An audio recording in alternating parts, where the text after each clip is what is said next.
Yeah, Pak Hossen has started with giving some illustrations of what has happened actually when we speak about integration of Islamic science in some Islamic universities. I will touch on that a little.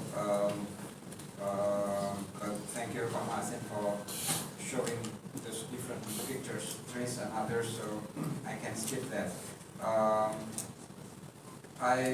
I want to start with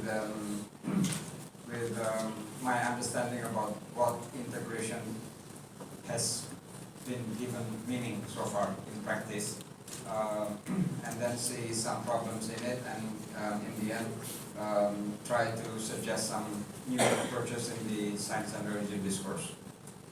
So before sitting here, I mentioned to Imtiaz, I have been invited to many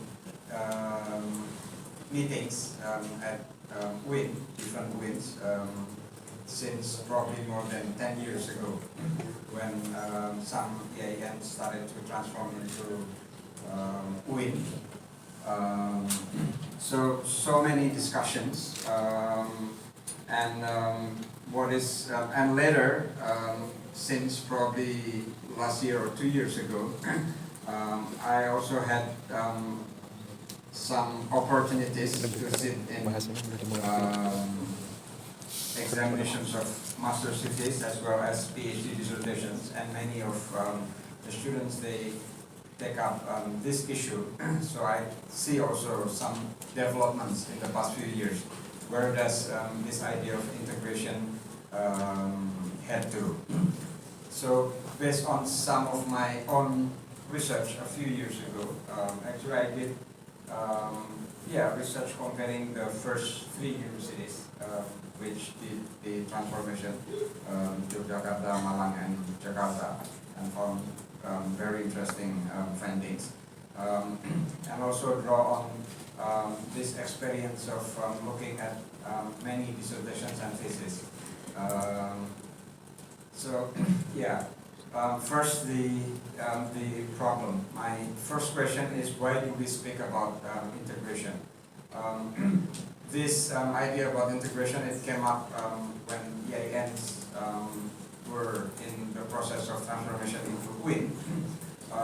But actually I think the main motivation in the beginning, if I'm not mistaken, is not about integration of science and religion, or religious sciences and non-religious sciences, but mostly probably I can say bluntly economic consideration. That is about involvement of students. And of course it has a history when students from madrasah and others, the curriculum was changed, and now they had opportunities to apply to many universities, not only to EIN. Actually these graduates of madrasahs, they were the most potential pool of applicants to EIN.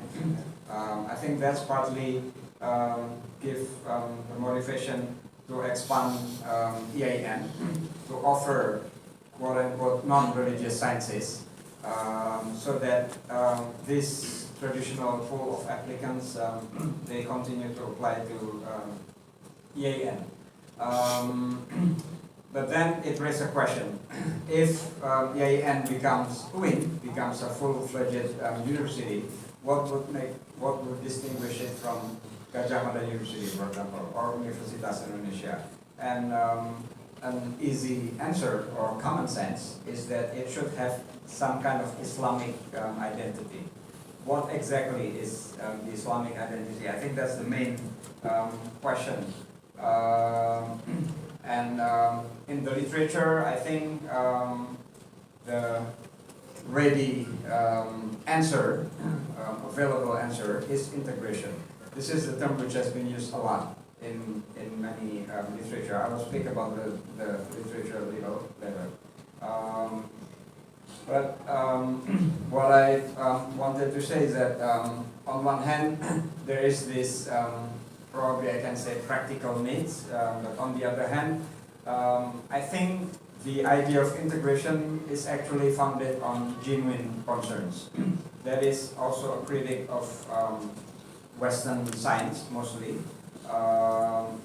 Yet it has been understood differently. Pak Hossen has given example, Malang, Jakarta, Jogja.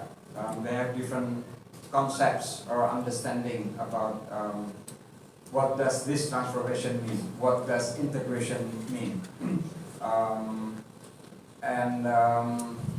Interestingly, I mentioned I did research a few years ago. None of these three universities, they want to use the term Islamization. When I asked, is it a kind of Islamization? All of them said no. Probably because it doesn't have, well, like 5 years ago, even 10 years ago, it already doesn't have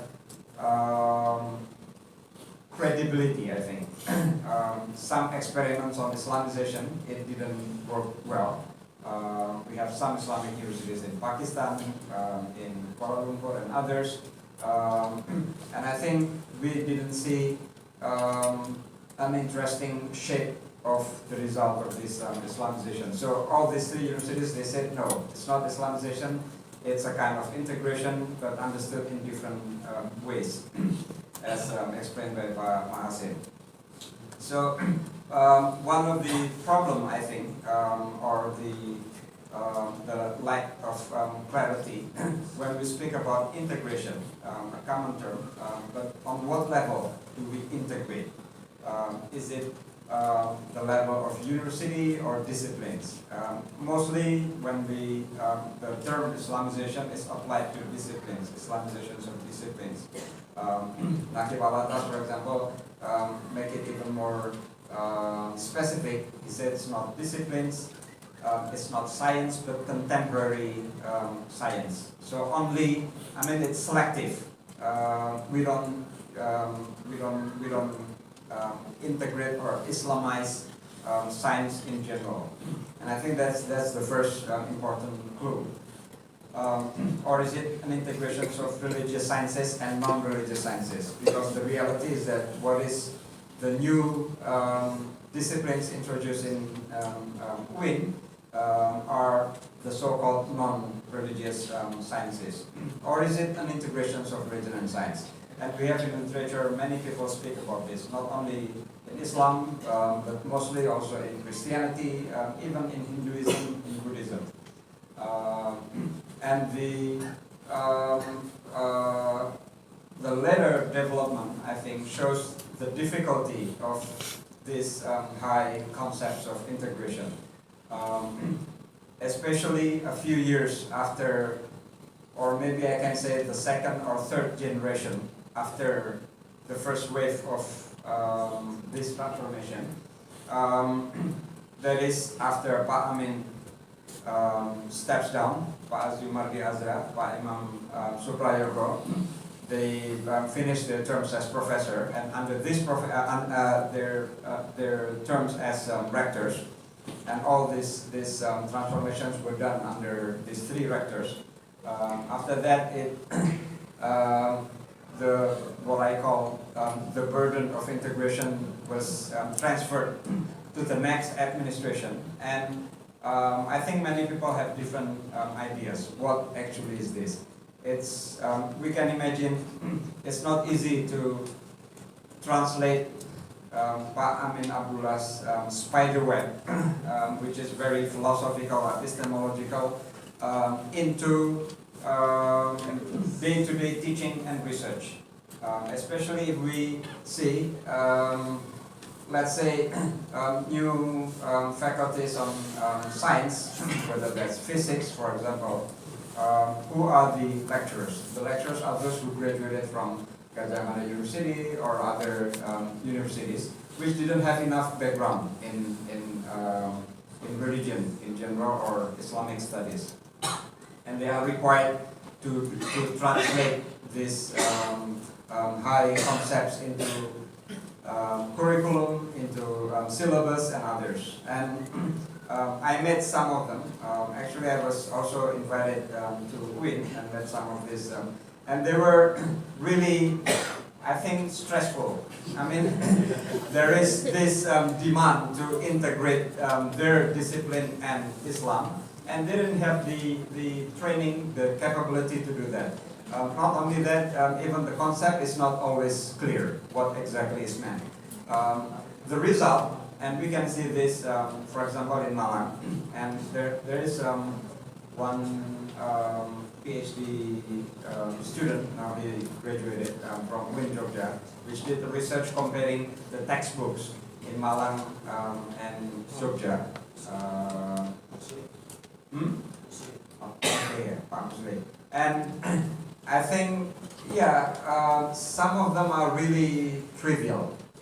I mean, it's not integration. It's just like, for example, similar to popular approaches of picking up certain verses to support discussion about gravity or so. This is what I call as the burden. So the quest for Islamic university seems to have become routinized. What I mean is it has to be translated into syllabi and others, and trapped in a dilemma between giving Islamic identity and academic excellence. So, which puts us into a big issue. What exactly do we want to do? Do we want to achieve with this integration? Is it academic excellence or a kind of new Islamic identity in disciplines or sciences? While on the other hand, some unintended consequences have appeared. And I mentioned, I don't have any research on this, but I read and listened to many people in different UINs, that UINs have become, I don't know the term to use, but let's just use popular, inaccurate terms, more fundamentalist, because of the the engineering, medical school, sciences, people with no training in Islamic studies, but they are forced to do this, and even the existence of students with less background on Islam and others, which we see in many research. Actually, many of these people with more conservative ideas, usually they come from these non-religious disciplines. And EIN was known as progressive academic environment, but it changed. Well, I call it as unintended consequences, but it is a consequence. Anyway, so the remaining of my presentation, I will suggest to rethink the integration, the concept of integrations, and speaks a little about some of the new approaches in science and religion discourse. And I have to say, I speak about this to make it, I hope it can be useful, and the theme of the conference is also, the context is higher education. So I will in the end limit my presentation on higher education. We can speak about, well, I know there's one of my students who is doing research on integration at the level of schools, but I will limit this in higher education. So, so what are the dominant discourses when we speak about integration? What we see in the literature, in global science and religious discourse, not only limited to Islam, mostly they focus on doctrines and discoveries approach. What I mean is that look at scientific theories, look at the teachings of religion, and then see whether they are compatible or not. So this is popular, especially in like, for example, in the US, in the Christian context.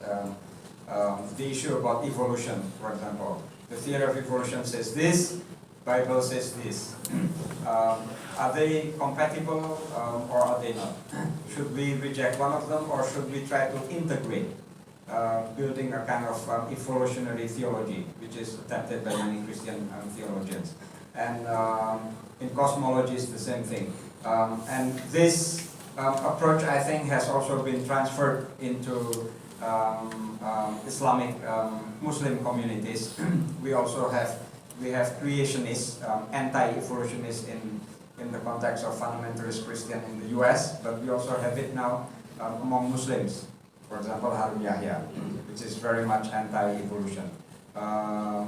So it looks mostly at what I call as doctrines and discoveries approach. Look at doctrines of religion and discoveries of science. So it's limited in terms of where do we do the integration.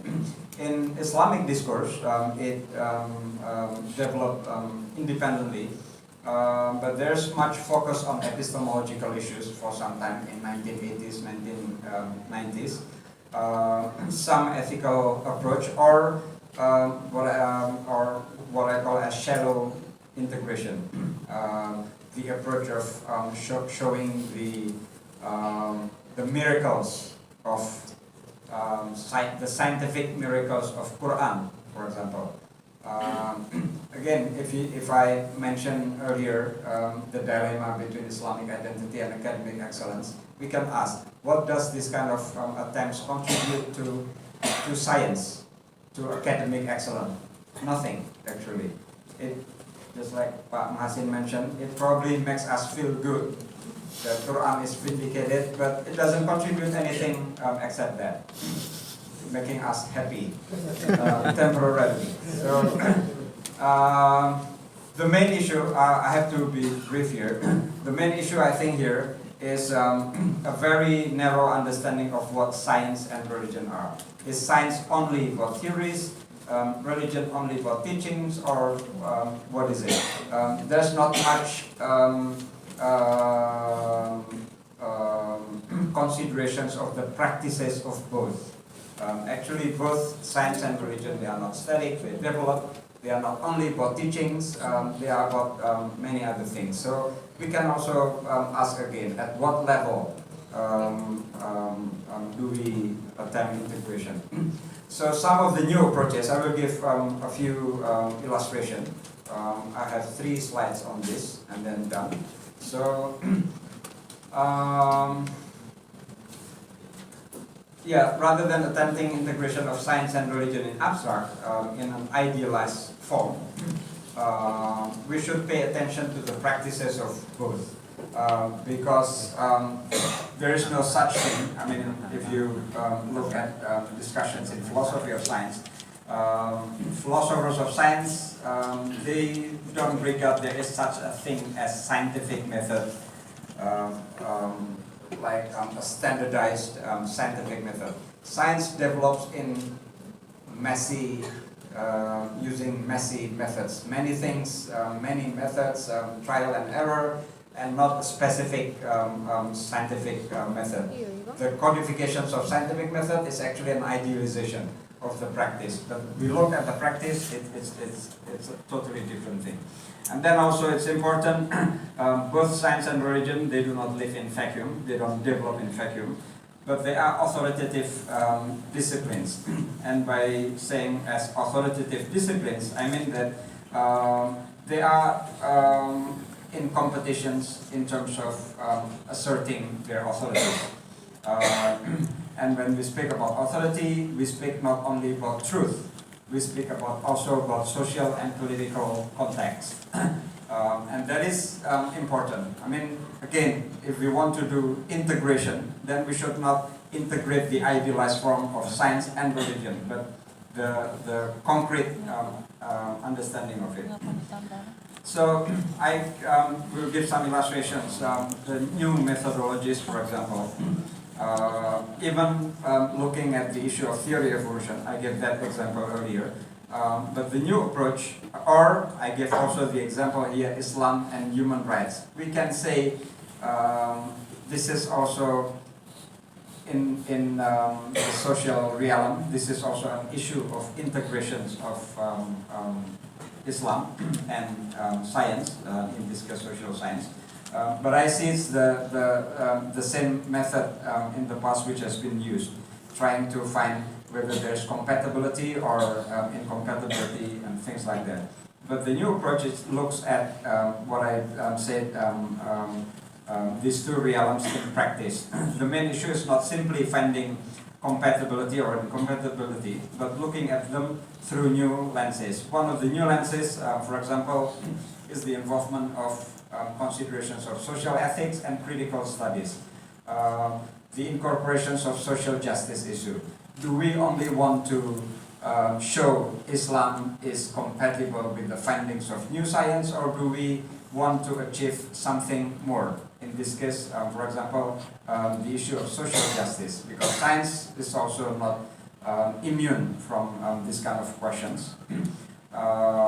Even in natural science, I don't speak about some topics in social science, but even in natural sciences issue, there is an issue of social justice. So I will give the example as well as a new approach which I mentioned earlier.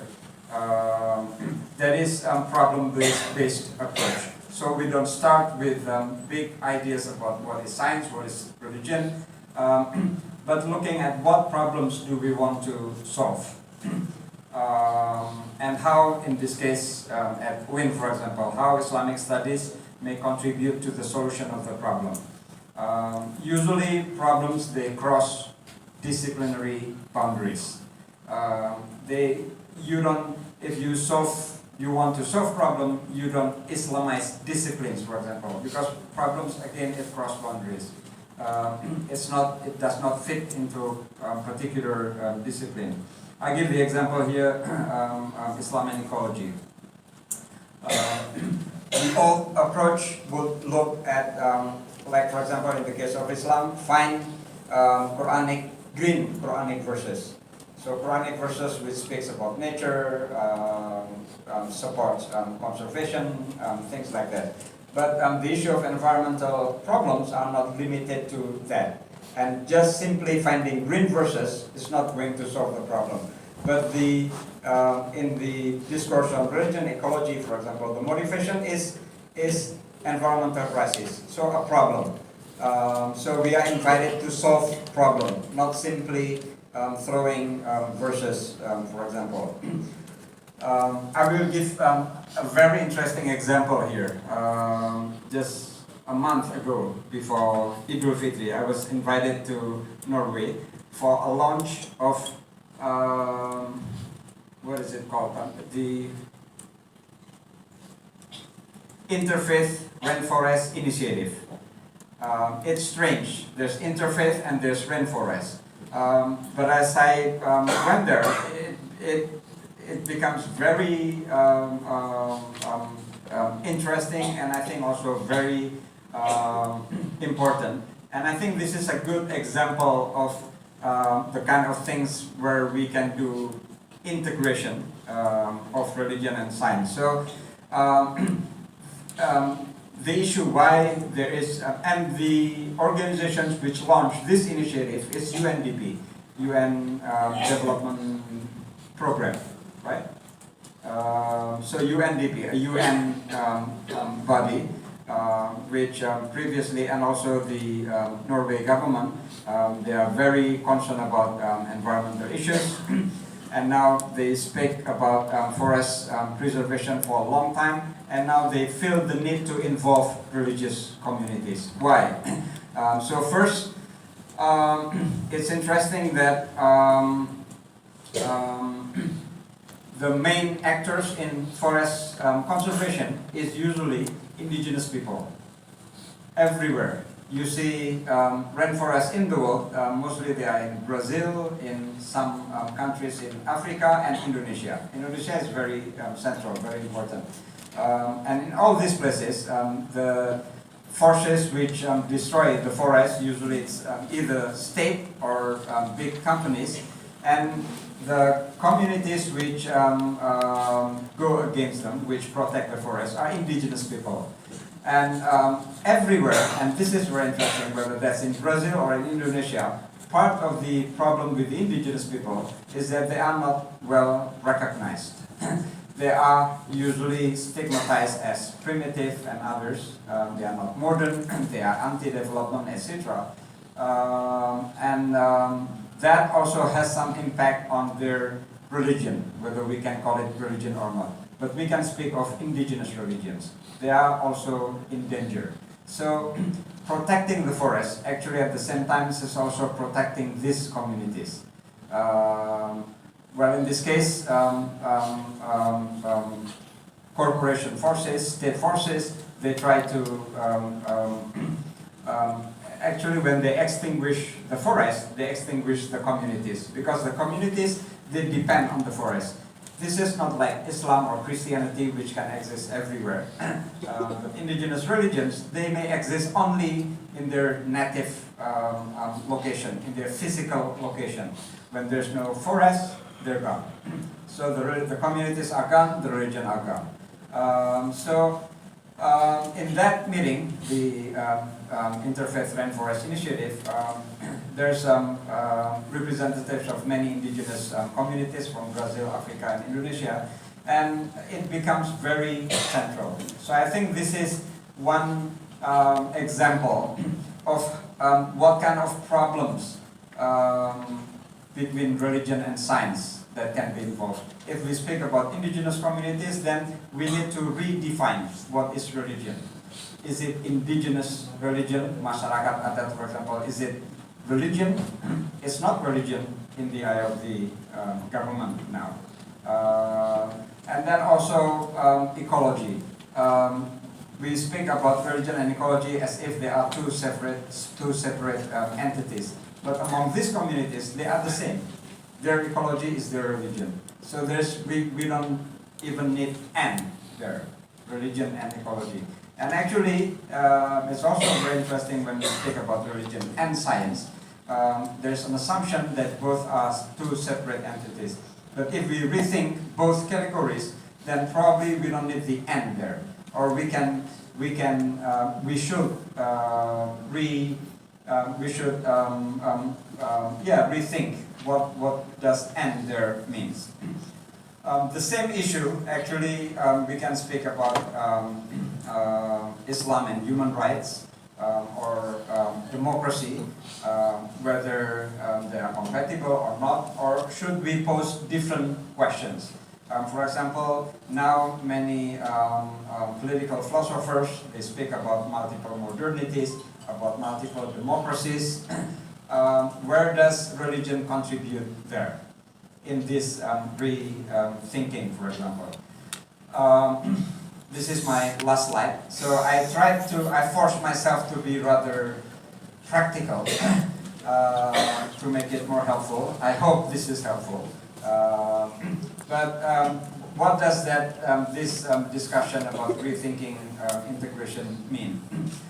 So actually, if we look at the discussions at UIN Jogja, for example, much of the discussions which I mentioned earlier about religion and ecology, human rights, democracy, Islam and human rights, this has been discussed a lot, although usually not under the rubric of integration. But I think if we want to give meaning to integration, that actually can be framed as part of this attempt for integration. So that can also, this is probably psychological,